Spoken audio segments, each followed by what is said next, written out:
Hey folks, welcome back to another Dice Tower preview. I'm Mark, and today we're taking a look at Dungeon Twister, which is brought to you by Ludically. It's for 1 to 4 players with expansions, ages 11 and up, and games generally run about 60 minutes. Enter the captivating world of Dungeon Twister. The famous strategy game returns with this revised and improved 20th anniversary edition. In Dungeon Twister, you will take on the role of a team of heroes imprisoned by the mad archmage in an ever-changing dungeon riddled with deadly traps.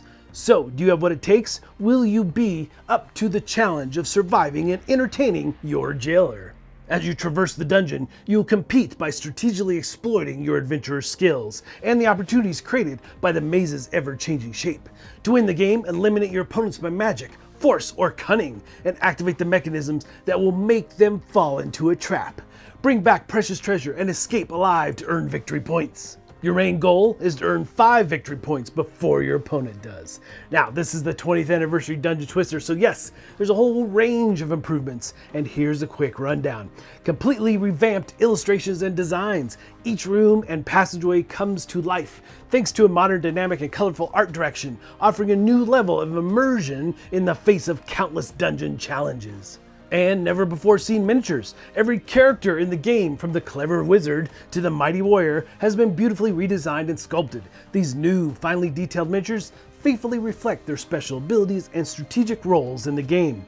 And each character has a magnetic colored base ring to carry out your loot, pick it up, and carry it throughout the dungeon more easily.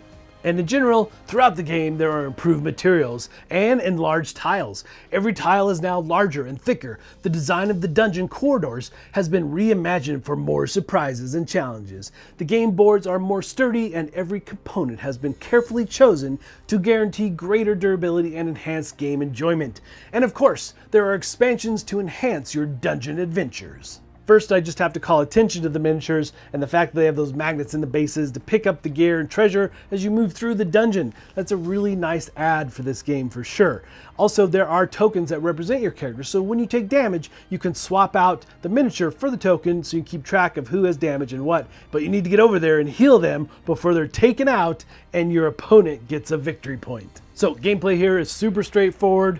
But what is really interesting about this game is the fact that it becomes very puzzly and very thinky at times as you rotate and manipulate the dungeon to better serve your needs. But really what you're doing on your turn is very straightforward. The first thing you're doing is picking an action card to play. And there's several different types of action cards here with different action points to spend. So you'll play that card and then take your actions. So it's really that simple. And on these cards you have various action points from 2 to 5, as well as a jump that will allow you to jump over traps and things like that. So these action cards are going to be key to everything you're doing for any particular round.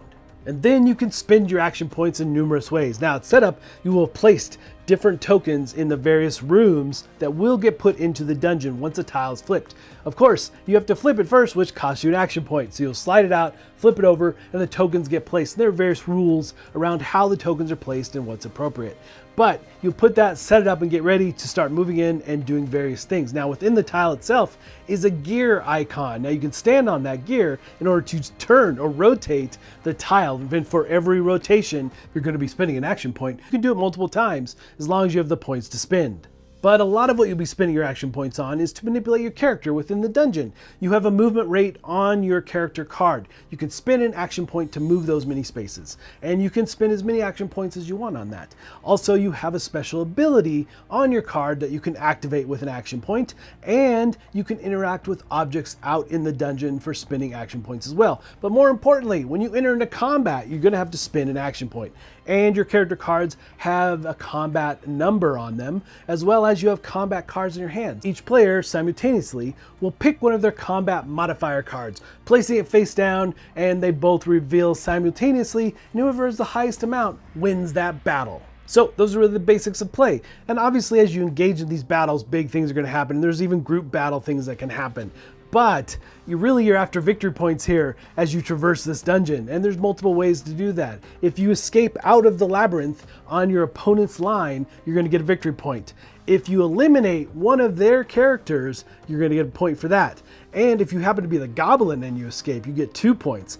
Also, if you're carrying treasure when you escape the labyrinth, that will give you another point. So lots of options of how you can gain those victory points, and you're going to have to be very mindful to stop your opponents from doing so, and it becomes this real tug of war across the board.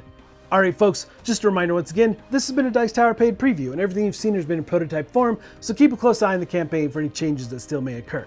Now, with that said, this again is the 20th anniversary edition, and the polish and the shine they've added to this game is very apparent. They've done a nice job with this version for sure, if you like this type of game, but be mindful that it's not just a kind of a standard dungeon crawl. This is really a thinky, puzzly game as you manipulate the tiles, trying to cut off your opponents from moving through and forcing them to perhaps end up in a trap or something of that nature. So really you have to think about all those different moves as you're moving through the dungeon and preparing and trying to get out. But I like that there's multiple ways to get victory points, and just the magnets to the characters as they move through the dungeon and pick up gear and treasure is definitely a nice touch. But folks, ultimately, if this looks like something of interest to you, I'm sure they'd appreciate your support.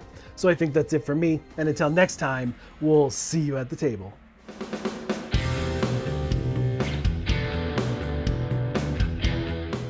Hey everybody, thanks for watching this video. If you like this review or whatever you just watched, wasn't it amazing?